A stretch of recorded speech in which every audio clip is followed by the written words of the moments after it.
Hi, I'm Tori. I'm a speech language pathologist at T.E.A.M for Kids, and I wanted to talk with you guys today about a strategy that we often use in our speech therapy sessions that can easily be implemented at home. So the strategy that we use is waiting. Waiting gives our children the opportunity to process what we've said or done and then formulate a response. So waiting can often be used during meal times, during snack times, or even play. What you're going to want to do to implement this strategy at home is you're going to want to give your child maybe a few pieces of their snacks, so maybe a couple fruit snacks, maybe a couple goldfish, or one or two pieces of a toy that requires multiple pieces, and then you're going to wait withholding the rest of the items, giving them a chance to process that they either want more or that they are all done, and then you can just keep going with the rest of the pieces.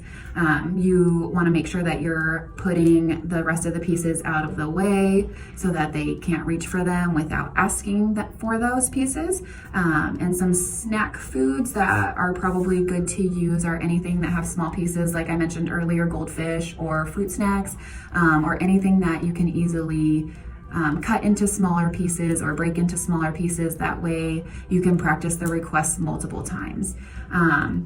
And then a few good toys to use include like blocks or potato head, puzzle, even cars.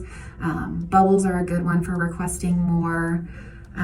Anything that has small pieces or that they can request more for. Another way that we can implement this strategy at home is by putting toys into clear bins with a lid or a box with a lid. That's harder for children to get off by themselves.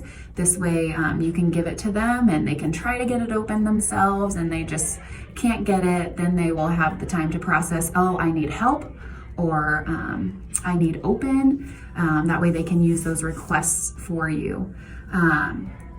Another good one for that is Play-Doh. Play-Doh often is really hard for kids to get the lid off by themselves. So if you have Play-Doh and you don't mind a mess, you can always use Play-Doh for them to request help or open also.